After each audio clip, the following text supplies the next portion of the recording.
नमस्कार, आदाब। मैं हूं मारिया शकील और आप देख रहे हैं मुकाबला। लोकसभा चुनाव की तारीखों का ऐलान हो चुका है। 7 चरण में होंगे लोकसभा चुनाव और 4 जून को नतीजे आ जाएंगे। बड़ा देश है तो जाहिर ये भी है कि चुनावी मौसम भी लंबा चलेगा। आप इसी से समझ लें कि देश में मतदाताओं की संख्या कितनी है। अमेरिका, यूरोप, ऑस्ट्रेलिया के कुल मतदाताओं को मिला दें तो वो भारत के मतदाताओं की संख्या है। 12 राज्य ऐसे हैं जहां महिला मतदाताओं की संख्या पुरुषों से ज्यादा है। चुनाव आयोग ने विस्तार से पूरी तैयारियों के बारे में बताया। सब पर बात करेंगे हम इस मुकाबले पर, लेकिन सबसे पहले कुछ बड़े सवाल। चुनाव तारीखें जारी, किसकी कितनी है तैयारी? दूसरा सवाल, क्या चुनावी मौसम में रुकेगी फेक न्यूज की बौछार? क्या इस बार नेता करेंगे साफ सुथरा प्रचार? क्या इस चुनाव में हिंसा, धन बल पर लगेगा फुल स्टॉप? गेस्ट्स को लाऊंगी। डॉली शर्मा प्रवक्ता हैं कांग्रेस की यहां स्टूडियो में। अमिताभ तिवारी पॉलिटिकल स्ट्रैटेजिस्ट हैं। Aditi Phadnis consulting editor Business Standard की। तीनों यहाँ पर स्टूडियो में मौजूद हैं। प्रोफेसर जगदीप छोकर हैं फाउंडर मेंबर एडीआर के। गुरु प्रकाश पासवान भाजपा के प्रवक्ता हैं। तौसीफ रहमान हैं तृणमूल कांग्रेस के प्रवक्ता। मनीषा प्रियम पॉलिटिकल एनालिस्ट हैं। मैं आपसे शुरू करूंगी अमिताभ तिवारी जी। ये जो प्रेस कॉन्फ्रेंस थी बहुत ही इंटरेस्टिंग थी, काफ़ी देर चली और माहौल बहुत अच्छा किया राजीव जी ने। एक बहुत ही खुशनुमा माहौल में पूरा अनाउंसमेंट हुआ। लेकिन जो मोटी मोटी बात करें और जो इम्पोर्टेंट बात है वो धनबल पर भी था कि इस तरह का प्रयोग नहीं होना चाहिए। और जो क्रिकेट को जिस तरह से जेंटलमैन्स गेम बोलते हैं, तो क्या पॉलिटिक्स एक जेंटलमैन्स बैटलफील्ड हो सकती है? देखिए, मनी और मसल पावर की बात करी है उन्होंने, लेकिन उन्होंने जवाब में ये भी कहा है कि मनी पावर को रिड्यूस करने के लिए पूरे देश में इसके ऊपर एक सहमति या एक डिबेट होना चाहिए। क्योंकि इलेक्शन कमीशन जो है वो काफ़ी फेल रहा है अभी तक। जो एलोकेटेड लिमिट होती है किसी भी कैंडिडेट को, हम सब लोग जानते हैं कि उससे बहुत ज़्यादा पैसा कोई भी कैंडिडेट खर्च करता है। इलेक्शन कमीशन के पास रिसोर्सेज या वो टेक्नोलॉजी नहीं है उसको रोकने के लिए आज की डेट में। तो ये कहीं ना कहीं एक डिबेट का इशू है। इलेक्टोरल बॉन्ड्स की भी इशू है, क्योंकि अब अगर इलेक्टोरल बॉन्ड्स को बैन कर दिया गया है तो जो 15,000-16,000 करोड़ रुपए 5 से 6 वर्षों में उससे इकट्ठा हुए थे, वो भी अब कहीं ना कहीं कैश की तरफ डाइवर्ट होने का चांसेस है। तो देखते हैं इलेक्शन कमीशन कैसे इन सब बातों को कंट्रोल कर पाता है। अभी तक तो वो फेल ही रहा है इस मामले में। अदिति, मेरे ख्याल से टर्निंग पॉइंट था तिरुमंगलम इलेक्शन, जिसमें कि 500-500 रुपए के नोट अखबारों में बीच में फंसा के दिए गए थे लोगों को। एक तरह से एक गिफ्ट वोटरों को। वहाँ से जो खबरें आ रही थी उस समय, वो हमने क्लोजली उसको वॉच किया था। उस समय खबरें ये आ रही थी कि लोगों ने अकाउंट खोल लिया था वहाँ पर जो कसाई था जो मीट बेचता था, कि तुम ये 1,000 रुपये रख लो और हम धीरे धीरे आके मीट खरीदते चले जाएंगे। फिर 1,000 रुपये दिए जाते थे और कहा जाता था कि अभी रखो, हम लेके आ रहे हैं। तो मतलब पैसा इतनी आसानी से और इतना बह रहा था कि किसी को कोई मतलब लोगों को होश नहीं थे। ये चीज़ इलेक्शन कमीशन रोक नहीं पाया और बल्कि चुनाव रद्द कर दिया गया। वो पहला चुनाव था जो कि रद्द किया गया। इस तरह की चीज़ें होती रहती हैं। अब जैसा कि अमिताभ जी ने कहा, अपर लिमिट क्या है उसका कोई मतलब कोई कोरिलेशन नहीं है जितना पैसा खर्चा होता है। ये तो कभी फॉलो ही नहीं होता जोकर साहब। ये तो बस एक बातचीत का मुद्दा बन गया है कि हाँ एक नंबर है, लेकिन वो कभी भी लेटर एंड स्पिरिट में फॉलो नहीं होता। और जो कैंडिडेट्स हैं अपना पूरा बना करके जो भेजते हैं, उसमें किस तरह से मैनिपुलेशन करते हैं ये तो अब आम बातें हैं। तो ये कंट्रोल कैसे होगा मनी पावर? ये कंट्रोल नहीं होगा। अभी जैसे तिरुमंगलम मॉडल का जिक्र हुआ, उसमें यह भी था कि एम्बुलेंस में भर भर के पैसा ले जाया जा रहा था। और ये कहा गया कि ये हर चुनाव में जो व्यक्ति कैंडिडेट होता है उसको एक इलेक्शन एक्सपेंडिचर एफिडेविट देना पड़ता है इलेक्शन के बाद। 2009 के लोकसभा चुनाव में हमने 6,753 उम्मीदवारों के इलेक्शन एक्सपेंडिचर देखे थे डिटेल में। उसमें से ये पता लगा था कि सिर्फ 4 उम्मीदवार ऐसे थे जिन्होंने कहा कि उन्होंने लिमिट से ज्यादा खर्च किया, और 30 उम्मीदवार ऐसे थे जिन्होंने कहा उन्होंने लिमिट का 90 से 95% खर्च किया। तो आप तो अगर लिमिट से ज्यादा खर्च होता है तो क्या उन पर फाइन लगता है? नहीं, वो तो ऐसे हार गए थे, कुछ नहीं होता है उनको। लेकिन आप मेरी बात पूरी सुन लीजिए 1 मिनट। तो 6,753 में से आप 34 घटाइए तो 6,213 या कुछ ऐसे बचता है। उन्होंने कहा था कि वो लिमिट का 45 से 55% खर्च करते। तो एक उस वक्त जो मुख्य चुनाव आयुक्त थे उन्होंने कहा था कि अगर ये हालत है तो लिमिट को कम करना चाहिए। हर इलेक्शन से पहले ये शोर मचता है कि लिमिट को बढ़ाइए, लिमिट को बढ़ाइए। हाँ। तो लिमिट का कोई मतलब नहीं है, क्योंकि उसके साथ साथ एक और बात है। एक तो ये इतने लार्ज स्केल पे झूठ बोला जाता है, और एक और बड़ी बात है कि उम्मीदवार के खर्चे पे तो लिमिट है लेकिन पार्टी के खर्चे पे कोई लिमिट नहीं है। बिल्कुल तो सही कहा कौन सा खर्चा कौन कर रहा है ये किसी को पता नहीं लगता। तो ये खर्चे वाला जो मामला है ये खत्म नहीं होने वाला, और इसकी वजह कुछ और है जो हम लोग अभी बात कर रहे हैं कि वो वोटर को 500 का नोट दे दिया या उसको कुछ वो क्रेडिट दे दिया मीट बेचने वाले के पास। इसकी कहानी कुछ और है, वो लंबी कहानी है। जब आपके पास वक्त होगा तो मैं आपसे फिर से आऊंगी आपके पास। अब वो कहानी बताइएगा हमें, हमारे दर्शकों को, क्योंकि ये जानना सब बहुत ज्यादा क्यूरियोसिटी है कि कभी क्या ये जो धन बल है, जो मनी पावर है, वो कभी कंट्रोल हो पाएगा? क्या पॉलिटिशियंस एक एफर्ट लगा सकते हैं? डॉली शर्मा, आप बताएं यहाँ पर। आप लोग ये इलेक्टोरल बॉन्ड्स को बहुत ज्यादा अपोज कर रही हैं जी, लेकिन उसमें पैसा तो आपको भी आया है। टीएमसी नंबर 2 पर है, भाजपा नंबर 1 पर है। देखिए, सीधी और साफ बात जो लगातार इलेक्टोरल बॉन्ड्स के केस में देखी गई कि भाजपा के एक्सटेंडेड डिपार्टमेंट्स ने, ईडी और सीबीआई, रेड डाला 3 को 7 को इलेक्टोरल बॉन्ड। लगातार कंपनियों की वो फेहरिस्त है कि जिनके ऊपर रेड डाला और तुरंत इलेक्टोरल बॉन्ड्स के उन्हें पैसा मिल गया कि चंदा दो धंधा लो। ये जो लगातार भाजपा की नीति हम देख रहे हैं किसी से छुपी हुई नहीं है। आज जो चुनाव आयोग ने कहा, हाँ हमें भी एक चिंता है, क्योंकि कई बार कांग्रेस पार्टी ने और मुझे लगता है बहुत विपक्षी पार्टियों ने ये देखा है कि कहीं ना कहीं चुनाव आयोग सत्ताधारी पार्टी के सामने घुटने टेक देता है। इसका पीछे एग्जाम्पल है कि बहुत सारे विपक्षी नेता चुनाव आयोग से मिलना चाह रहे थे, उनके सामने अपनी बात रखना चाह रहे थे, लेकिन समय ही नहीं मिला। और पिछली बार चुनाव में ये भी देखा गया कि जिस तरीके से भाजपा के नेता कुछ भी अनर्गल बोले जा रहे थे, अपने भाषणों में गलत बयानबाजी करते थे, कांग्रेस के नेताओं पर तो एक्शन लिया जाता था, लेकिन भाजपा पर नहीं लिया जाता था। तो मुझे लगता है ये नहीं होना चाहिए। 60 साल कांग्रेस ने राज किया, तो आपने मनी पावर कंट्रोल करने के लिए क्या एफर्ट किया था? देखिए, जिस तरीके का भ्रष्टाचार आज भाजपा के शासनकाल में देखने को मिल रहा है, चुनी हुई सरकारें गिराना, चाहे इलेक्टोरल बॉन्ड्स पर खुले तरीके से जिस कंपनी का प्रॉफिट उतना नहीं है और वो चंदे में उससे कहीं ज्यादा दे रही है, ये तो कभी किसी ने ऐसा देखा नहीं जो आज देश में हम देख रहे हैं, लगातार देख रहे हैं। और खुले तौर पर ये चेताया जा रहा है। जो कोशिश करता है, आप देखिए चुनी हुई सरकारों को जैसे गिराया जा रहा है, हर तरीके के रिकॉर्ड भारतीय जनता पार्टी ने तोड़ दिया। गुरु प्रकाश, इस पर जवाब दें और उसके बाद हम चर्चा करेंगे कि किसकी कैसी तैयारी है। देखिए मरिया, सबसे पहले तो हमें ये समझने की आवश्यकता है कि हम चाहते क्या हैं। जब भी इलेक्टोरल बॉन्ड्स की बात होती है, आप भी बिहार से ताल्लुक रखते हैं, हम भी बिहार से ताल्लुक रखते हैं, और क्रिमिनलाइजेशन ऑफ पॉलिटिक्स हो, कैंपेन फाइनेंस हो, बिहार में चुनाव करना कितना मुश्किल था। तब यहाँ पे जो इलेक्शन कमिश्नर DN सेशन आए थे, लालू जी ने क्या बोला था, ये सेशन वहां पगला गया है, और यही चाहते हैं कि वापस उसी व्यवस्था में जाना।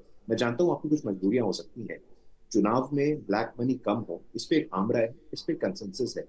झारखंड में कांग्रेस पार्टी के राज्यसभा सांसद पूरे देश ने देखा, धीरज जी के घर से 400 करोड़ 450 करोड़ पता ही नहीं चल रहा है कि पैसा गिनने वाला मशीन भी खराब हो गया। मुझे लगता है कि आज जो लोग ज्ञान दे रहे हैं उनको ये समझना चाहिए, 20,000 करोड़ का आंकड़ा आया है, 6,000 करोड़ भारतीय जनता पार्टी के पास आया है, 14,000 करोड़ किसके पास है? Who has received 14,000 crore? Non-BJP political parties, India Alliance political parties. As far as we are concerned, जहां तक हमारी बात है, हम चाहते हैं कि चुनावों में ब्लैक मनी की उपयोगिता कम हो। हम चाहते हैं कि इलेक्टोरल फाइनेंस में ट्रांसपेरेंसी आए, 10 साल और में यही आपने कारण था। क्या किया? अगर कांग्रेस हमने से सवाल ये पूछा जा रहा है कि 60 साल में उन्होंने क्या किया, तो 10 साल में आपने क्या किया? मैं बताना चाहता हूँ, 10 साल नहीं, 20 साल पहले चलिए, अटल बिहारी वाजपेयी जी प्रधानमंत्री थे। पहली बार यहाँ एडीआर के जगदीप जी बैठे हुए, उनसे पूछ लीजिएगा, अटल बिहारी जी की सरकार में ये तय किया गया कि चुनाव में जब राजनेता नामांकन करते हैं तो उसमें अपने क्रिमिनल एंटीसीडेंट्स को दिखाना है। ये बीजेपी गवर्नमेंट में हुआ कि नहीं? उसी समय ये तय हुआ कि इनकम टैक्स जो अथॉरिटीज हैं, आप वहां पे एग्जेम्पशन ले सकते हैं अगर आपने पॉलिटिकल पार्टी को डोनेशन किया है कि नहीं किया है।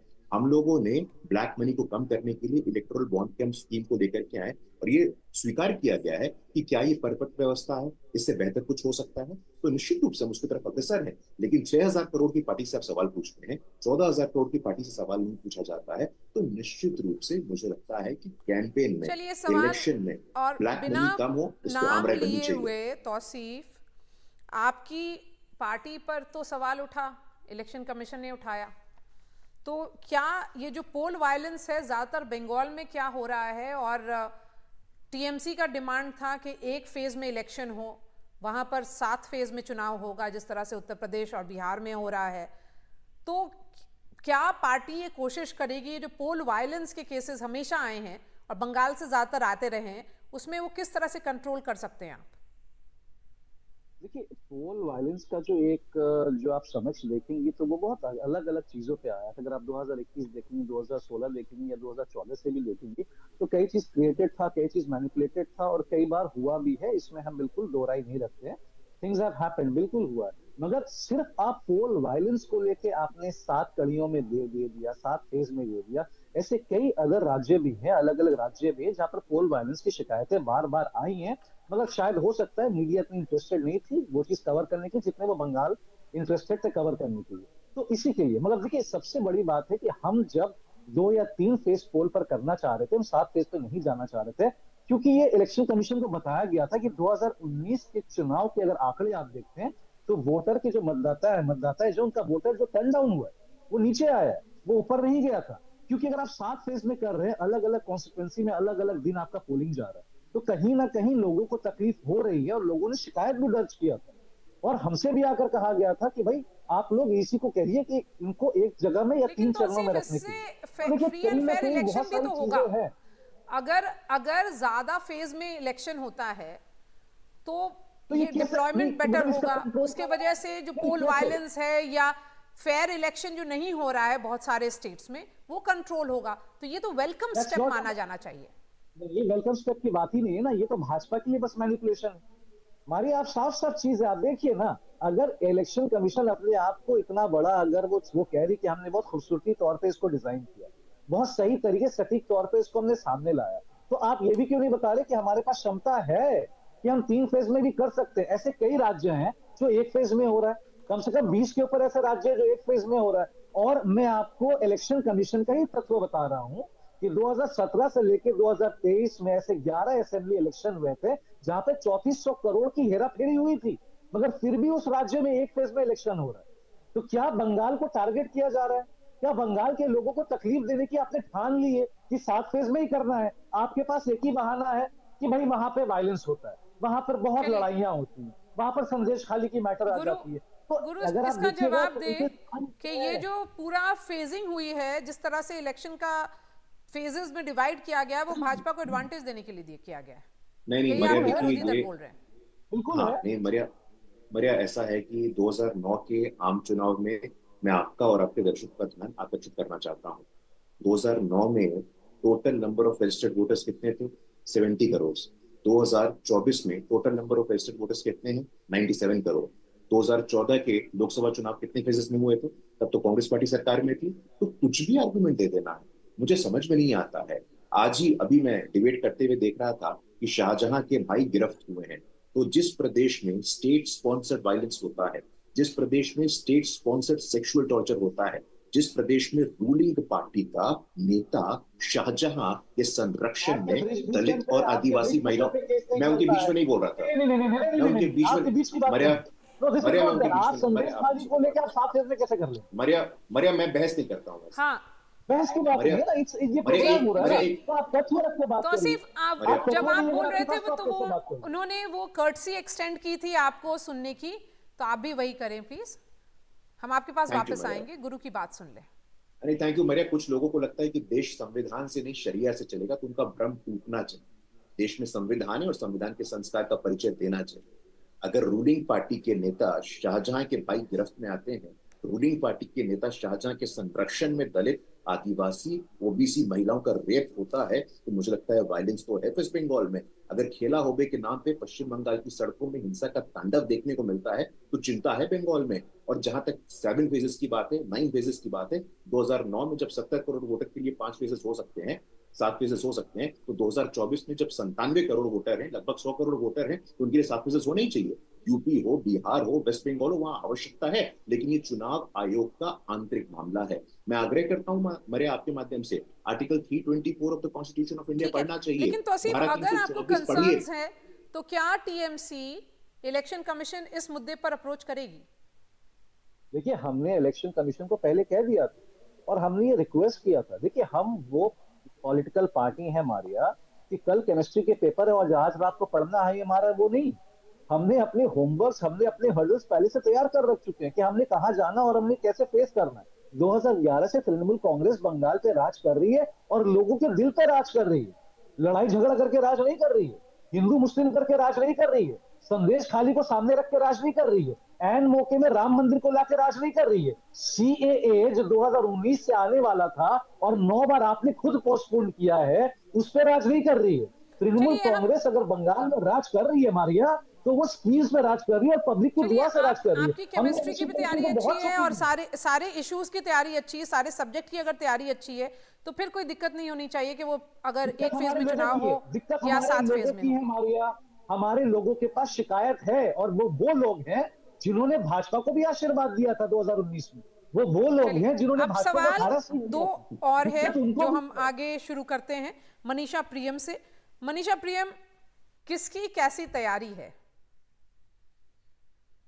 देखिए, जहां तक तैयारी का सवाल है, निश्चित ही भाजपा की तैयारी जो है वो एक पैन इंडिया तैयारी है।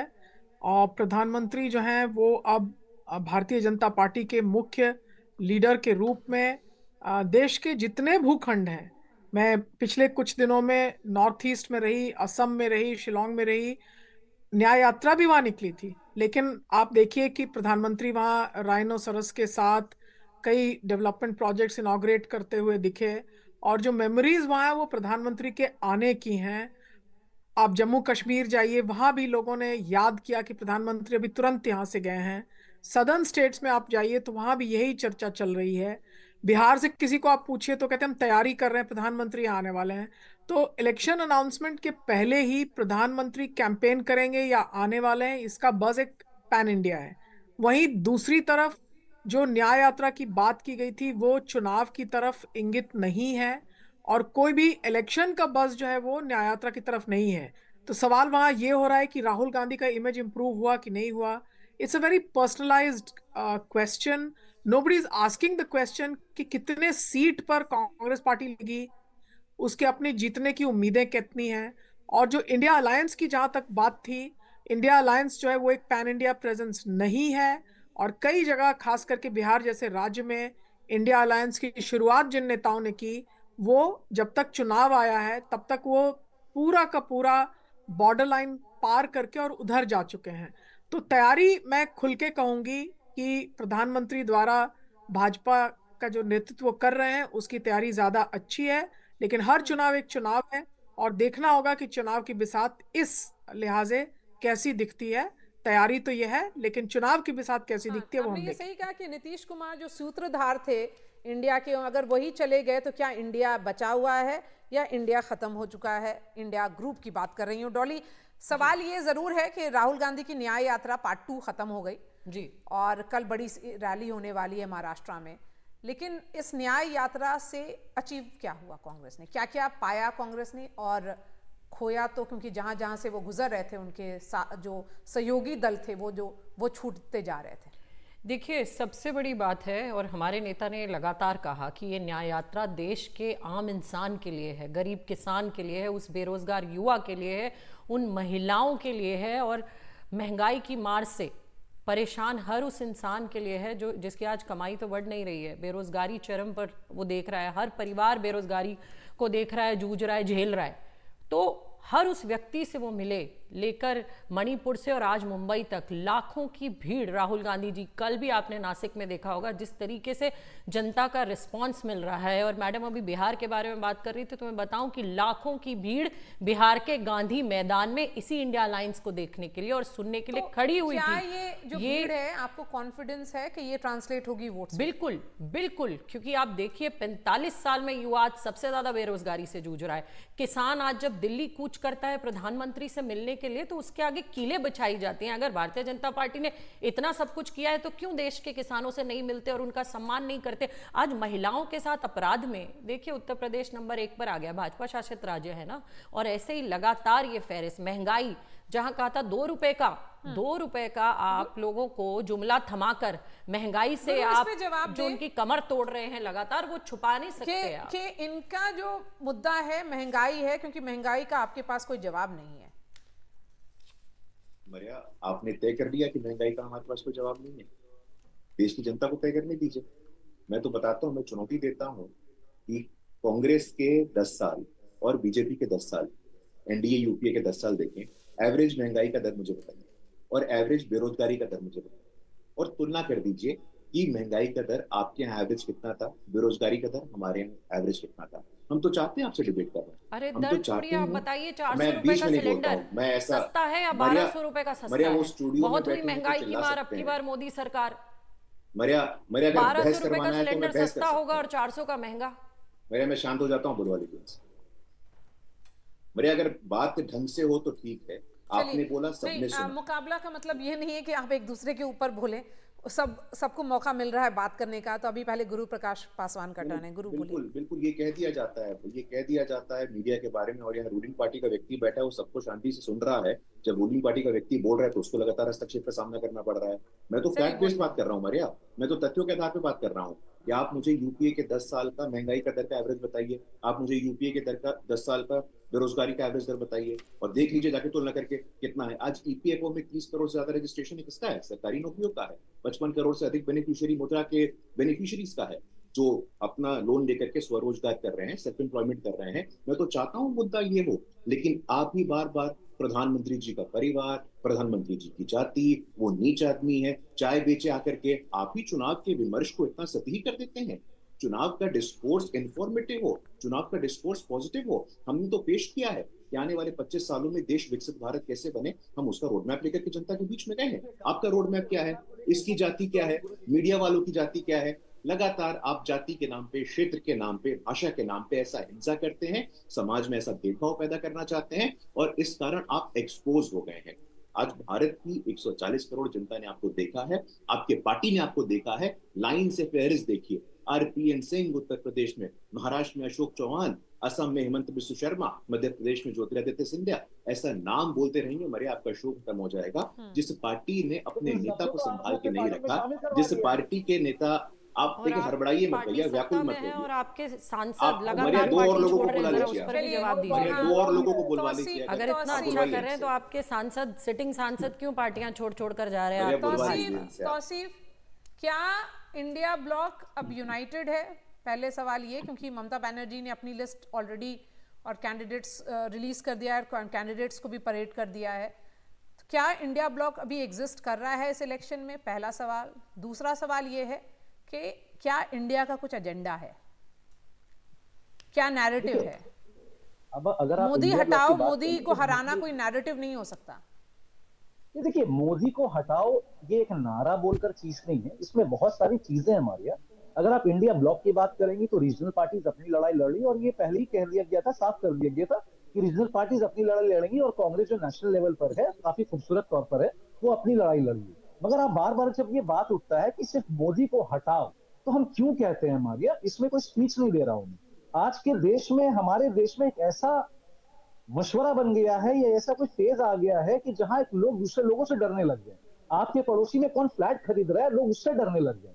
अगर आपके गेट पे कोई आके बेल रिंग करता है, कोई घंटी मारता है, आप उससे डरते हैं कि आप गेट खोलेंगे कि नहीं। अगर आप किसी से शादी करने चाह रहे तो आप उसकी पूरे खानदान की डिटेल पहले निकाल लेते हैं कि भाई वो अगर हिंदू है तो ठीक है, मुसलमान है तो ठीक है, बस इसका जात क्या है, इसका पाक क्या है। तो आपने तो हिंदुस्तान बदल दिया है, आपने भाईचारगी खत्म कर दिया है, आपने लोगों को धर्म में नहीं, आपने लोगों को धर्म संकट में डाल दिया है। दी से धर्म और दी से डेवलपमेंट की बात ही नहीं हो रही। आप अगर राम राज्य की बात कर रही है, मैं चाह रहा हूं राम राज्य हो, पर राम राज्य गीता में भी लिखा है, जब जब राम राज्य आया मारिया, राम राज्य में हर वो व्यक्ति खुश रहा है, हर वो व्यक्ति सफल रहा है। एक भी व्यक्ति राम राज्य में कभी ऐसा नहीं हुआ है कि जो खून के आंसू रो रहा है। तो क्या ऐसा राम राज्य रह रहा है? और अगर ऐसा राम राज्य है अब तो मैं वाकई में मोदी एक्सपर्ट्स को को बताना लाऊंगी। जरूरी है। अमिताभ और अदिति फडणवीस तैयारी की बात करते हैं, क्योंकि आज जिस दिन डेट्स का अनाउंसमेंट हुआ है, भाजपा फर्मली पोल पोजीशन पे दिख रही है। और ये 2004 का इंडिया शाइनिंग नहीं दिख रहा। एक कॉन्क्रीट बेनिफिशियरी क्लास या लाभार्थी जो होता है वो इमर्ज कर चुका है प्रधानमंत्री नरेंद्र मोदी के लिए। और बीजेपी भी टेकन फॉर ग्रांटेड ये चुनाव नहीं ले रही। और आज ही के दिन मोदी का परिवार कैंपेन सॉन्ग भी लॉन्च हुआ है। वही है, तो जैसे काफ़ी एलिमेंट्स होते हैं जब हम बात करते हैं कि किसकी तैयारी अच्छी है। तो जैसे आपने कहा कैंपेन सॉन्ग या कैंपेन थीम, तो कैंपेन सॉन्ग और कैंपेन थीम भाजपा ने अपना लॉन्च कर दिया है। फिर होता है prime ministerial candidate. Prime ministerial candidate अभी इंडिया ब्लॉक का है नहीं, अनाउंस होगा भी कि नहीं होगा इसकी भी कोई गारंटी है नहीं। और क्योंकि लोकसभा चुनाव धीरे धीरे काफ़ी प्रेसिडेंशियल स्टाइल होता जा रहा है, 37% लोगों ने 2019 में पीएम के चेहरे पे वोट किया था, तो इंडिया ब्लॉक के पास वो एक बहुत बड़ा तबका जो है, सेगमेंट है वोटर का। अगर आपके पास पीएम फेस है ही नहीं तो ये सेगमेंट जो है वो एक्सक्लूड हो जाता है आपके टारगेट सेगमेंट से। फिर बात आती है कि अनाउंसमेंट ऑफ कैंडिडेट्स। तो भाजपा ने लगभग आधी सीटों पे अनाउंस कर दिए कैंडिडेट्स, और कांग्रेस पार्टी अभी लगभग 100 सीटों से कम पे उन्होंने अनाउंस किया। जबकि भाजपा जो है वो लार्जली मोदी के चेहरे पे चुनाव लड़ रही है, और कांग्रेस पार्टी जो है आज कहीं ना कहीं कैंडिडेट्स पर डिपेंडेंट है। क्योंकि जो लीडरशिप फैक्टर का जो वोट गांधी परिवार के नाम पे कांग्रेस को पड़ता था, वो धीरे धीरे काफ़ी कम होता जा रहा है, वो आंकड़ों में भी दिखता है क्लियरली। और अलायंसेस की आप जब बात कर रही हैं, तो अलायंस का तो मूल मंत्र होता है सीट शेयरिंग। तो अगर सीट शेयरिंग बंगाल में है ही नहीं, अगर सीट शेयरिंग केरल में है ही नहीं, अगर सीट शेयरिंग पंजाब में है ही नहीं, तो तृणमूल कांग्रेस इंडिया ब्लॉक का हिस्सा है या नहीं है। और एक अंतिम बात कहता हूं कि गारंटीज जो दी जा रही हैं वो तो कांग्रेस की हैं कि इंडिया ब्लॉक की हैं?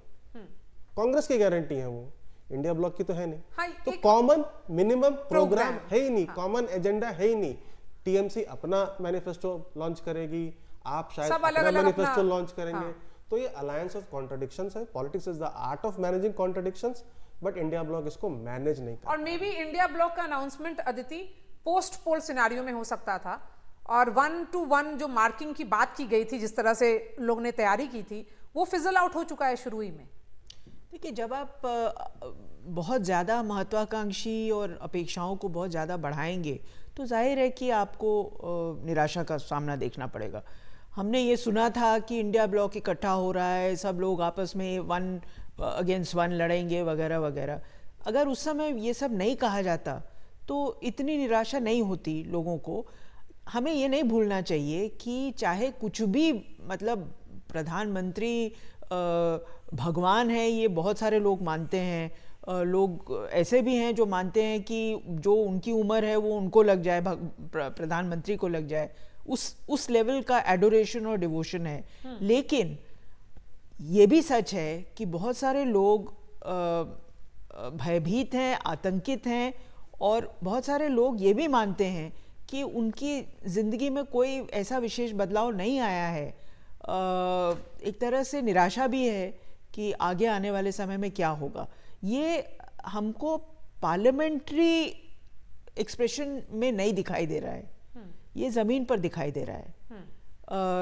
लोग ये कहते हैं कि अगर अस्पताल में जाते हैं, सरकारी अस्पताल में, तो वहाँ पर अगर आप किसी को जानते हैं तो आपका इलाज जल्दी होगा और ज़्यादा अच्छी तरह होगा। अगर आप किसी को नहीं जानते हैं और आपको क्यों में लगना पड़ता है, तो ये मेरी समझ नहीं है। मैं गुरु से लूंगी। गुरु इसका जवाब दीजिए और इसके बाद एक छोटा सा ब्रेक लेंगे और फिर चर्चा करेंगे फेक न्यूज पर।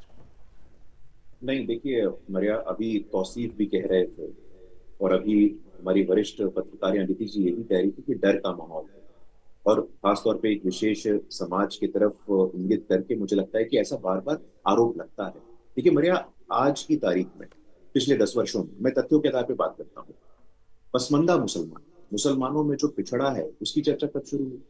आखिरकार ऐसा क्यों होता है मरिया कि जम्मू कश्मीर के इतिहास में पहली बार गुलाम अली खटाना, एक पिछड़ा मुसलमान, राज्यसभा में पहली बार पहुंचता है? आखिर ऐसा क्यों होता है कि दानिश अंसारी, एक पसमंदा मुसलमान, पहली बार उत्तर प्रदेश में कैबिनेट मंत्री बनता है? पहली बार ट्रिपल तलाक के माध्यम से मुसलमान समाज की महिलाओं को सशक्त किया जाता है। अगर इतना ही भय का माहौल है, इतना ही डर का माहौल है, इतना ही निराशा का माहौल है, तो 8 इस्लामिक देशों ने प्रधानमंत्री जी को अपने सर्वोच्च सम्मान से नवाजा है।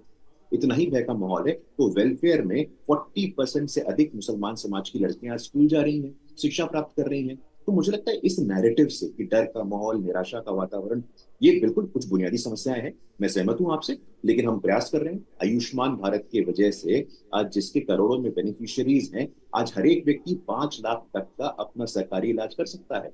और यही कारण है मरिया, मैं कहता हूं और आई स्टैंड बाय इट, आज 14 में हमें 19 से बड़ा, 19 में हमें मैंडेट मिलता है 14 से बड़ा, 24 में हम कह रहे हैं 400 पार, तो उसके पीछे का हमारा कमिटमेंट है, उसके पीछे की हमारी मेहनत है। हम सबका साथ, सबका विकास, सबका विश्वास। और मुकाबला में ये चर्चा जारी रहेगी, क्योंकि सवाल ये है, क्योंकि तारीख जारी हो चुकी है, किसकी कैसी तैयारी है, इसी पर हम सवाल करेंगे। और फेक न्यूज़ पर कैसे रोक लगेगी, जो इलेक्शन कमीशन ने कहा है, उस पर भी चर्चा करेंगे।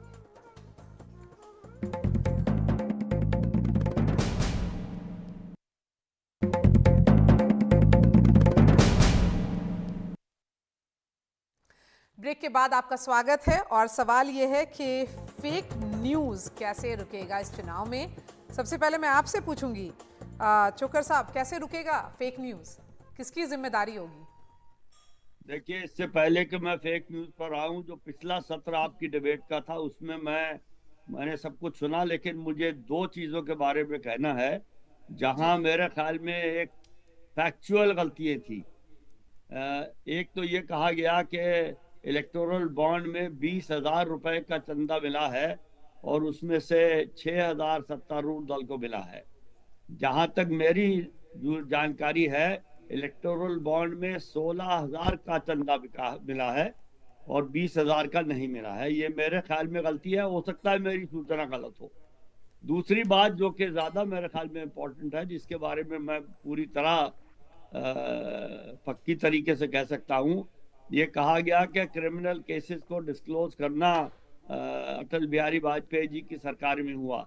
ये बिल्कुल ठीक है, यानी जहाँ तक डेट का सवाल है वो ठीक है, लेकिन क्योंकि उसमें हमारी संस्था शामिल थी, इसलिए मैं ये बताना चाहता हूँ कि जब वो पहला फैसला दिल्ली हाई कोर्ट ने दिया कि उम्मीदवारों को अपने आपराधिक मामलों के बारे में बताना पड़ेगा, तो भारत सरकार ने सुप्रीम कोर्ट में अपील की कि ये नहीं होना चाहिए। पहली बात, वो अपील सुप्रीम कोर्ट ने खारिज की और कहा कि ये होना चाहिए। उसके बाद संसद में संसद तो खैर भंग हो गया था, सरकार ने एक ऑर्डिनेंस लाया जिसकी वजह से रिप्रेजेंटेशन ऑफ पीपल एक्ट में संशोधन किया कि सुप्रीम कोर्ट का फैसला लागू ना हो। हम लोग फिर उस संशोधन के विरुद्ध सुप्रीम कोर्ट में गए और सुप्रीम कोर्ट ने कहा कि नहीं, ये संशोधन गैर संवैधानिक है और ये नहीं होगा। तो ये कहना कि वाजपेयी जी की सरकार के टाइम पे क्रिमिनल एंटीसिडेंट बाहर आए, एक हिसाब से तो सही है कि उन दिनों में आए, लेकिन उसके पीछे जो प्रोसेस था उससे ये लगता है कि सरकार इसको लाने के हक में नहीं थी। इसमें 2 दफा सुप्रीम कोर्ट और 1 दफा हाई कोर्ट जाके फिर ये हुआ था। तो मुझे लगता है उस वक्त की सरकार का इसके बारे में क्रेडिट लेना थोड़ी सी जाती है। एक बात तो 2 बातें तो ये हो गई। अब आई फेक न्यूज की बात। फेक न्यूज मैं नहीं समझता बंद हो सकती है, क्योंकि फेक न्यूज तब बंद होगी जब जो लोग फेक न्यूज फैलाते हैं, और उसमें मैं सारे दलों को शामिल करता हूँ, दलों को क्या, फेक न्यूज तो सिविल सोसाइटी वाले भी फैलाते हैं, सारी दुनिया फेक न्यूज फैला रही है। उस पे कोई तरीका कानून उस पे बन नहीं सकता, और उसमें कोई तो क्या उसको ये बंद मान ले कि करने फेक न्यूज वो कॉमन प्लेस है, वो हमारे बीच में हमेशा रहेगा, इसलिए जी हाँ, जिम्मेदारी मैं- पॉलिटिकल ये मैं पार्टीज पर भी नहीं होगी। गुरु प्रकाश पासवान और डॉली, मैं आपसे दोनों से सवाल पूछूंगी और इसी पर डिबेट को खत्म करूंगी। जी जी बोलें। मैं टेक्निकली कॉम्पिटेंट नहीं हूँ, लेकिन जितना मुझे मालूम है, फेक न्यूज खत्म नहीं होने वाली, चाहे कोई कुछ भी कहे। ठीक है, गुरु प्रकाश पासवान, आप कैसे कंट्रोल करेंगे? जिम्मेदारी आप लोगों पर है। नहीं, बिल्कुल फेक न्यूज का जो गोरख धंधा है वो बंद होना चाहिए। अभी हम प्रोफेसर चोकर की बातों को सुन रहे थे कि अटल बिहारी वाजपेयी जी के प्राइम मिनिस्टरशिप में हुआ, उसका श्रेय लेना है कि नहीं लेना है, ये तो देश की जनता तय करेगी। मरिया, इस देश में अभी भी एक इलेक्टोरल रिफॉर्म हुआ है? आज तक इलेक्शन कमिश्नर की नियुक्ति कौन करता था? अकेले प्रधानमंत्री करते थे। पहली बार इलेक्शन कमिश्नर्स के अपॉइंटमेंट में नेता विपक्ष की भूमिका कब संभव हुई? तो अब संभव हो गया। अब इसमें भी कहा जा सकता है कि हम श्रेय ले लेते हैं, हमने ऑर्डिनेंस फाइल किया था, हमने पीआईएल फाइल किया था। जिसकी सरकार होती है और जो सुधार जिस सरकार में होते हैं, ये आपके विवेक पे, आपके दर्शकों के विवेक पे मैं छोड़ता हूँ। एक नवीन चावला थे जो अपने आप को इंदिरा गांधी का तीसरा पुत्र बोलते थे। वो नवीन चावला थे जिनको शाह कमीशन ने unfit to hold any public office कहा था, और उन्हीं नवीन चावला को 2009 के आम चुनाव से पहले चुनाव आयुक्त बनाया गया था। तथ्यों के आधार पर बात करते हैं, मेरे अच्छा रहता है। जहां तक फेक न्यूज की बात है, निश्चित रूप से सरकार, मिनिस्ट्री ऑफ इलेक्ट्रॉनिक्स, चुनाव आयोग पे हमें पूरा भरोसा है, और फेक न्यूज रुकना चाहिए। पार्टियों को भी आपस में आकर के इस पे बात करनी चाहिए, सहमति चलिए, ये बहुत ही पॉजिटिव साउंड कर रहे हैं कि सब पार्टीज को एक साथ आना पड़ेगा। क्या ये मुमकिन है कि कांग्रेस और भाजपा साथ में आकर के फेक न्यूज पर जॉइंट कुछ स्टेटमेंट दे? देखिए, मुझे तो लगता है कि सबसे पहले लगातार जो भारतीय जनता पार्टी में बैठे हैं एक अमित मालविया जी, वो फेक न्यूज़ के फाउंटेन हैं। वो लगातार, परसों भी हमने देखा जिस तरीके से उन्होंने राहुल गांधी जी के बारे में एक फेक न्यूज़ चलाई और उसका खुलासा फिर कांग्रेस के ऑफिशियल हैंडल ने किया ये, और ट्विटर ने, सबसे बड़ी बात जो अब एक्स है, उसने उसको फ्लैग किया अमित मालविया के हैंडल को कि आप मैनिपुलेटिव न्यूज़ देते हैं। तो भारतीय जनता पार्टी का तो ऐसा हो गया है आज की डेट में कि चोरी और सीना जोरी, चोरी भी करेंगे और खुलकर भाषण भी देंगे। तो ये आज देश की जनता तय करेगी। वो उन्हें पता भी है, बार बार लगातार जिस तरीके से इनके झूठ पकड़े गए हैं और उस झूठों से देश की जनता को जो हानि और जो नुकसान झेलने पड़े हैं वो भी किसी से छुपा हुआ नहीं है। तो मैं उम्मीद करूंगी कि पहले ही अपने आप को देखें, अपने आप को सुधारें और देश को एक संदेश दें कि सत्ताधारी पार्टी कुछ कर रही है, कि देश में जो चुनाव होने वाला है बहुत ही पॉजिटिव रहेगा, एक अच्छे माहौल में चुनाव होगा, और ये उम्मीद है कि फेक न्यूज़ दोनों पॉलिटिकल पार्टीज रिस्पॉन्सिबली नहीं यूज़ करेंगी। Thank you so much Dolly Sharma, Amitabh Tiwari, Aditi Fadnavis, professor चोकर, गुरु प्रकाश पासवान, तौसीफुर रहमान और मनीषा प्रियम। मुकाबला में बस यहीं तक, और अगले हफ्ते फिर से हम आएंगे एक नए इशू के साथ।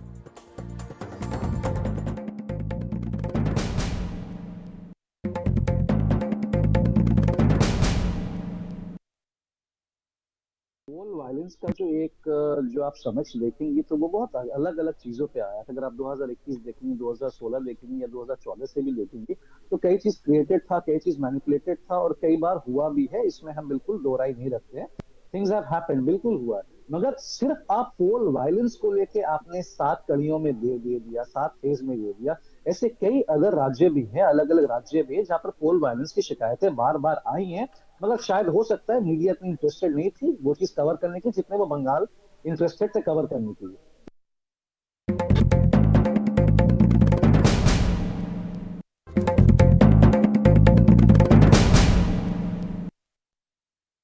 देश में संविधान है और संविधान के संस्कार का परिचय देना चाहिए।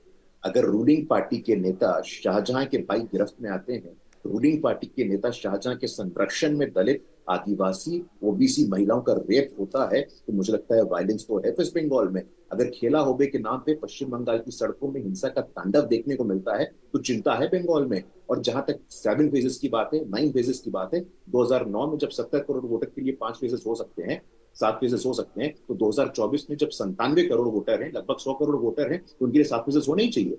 यूपी हो, बिहार हो, वेस्ट बंगाल हो, वहां आवश्यकता है, लेकिन ये चुनाव आयोग का आंतरिक मामला है।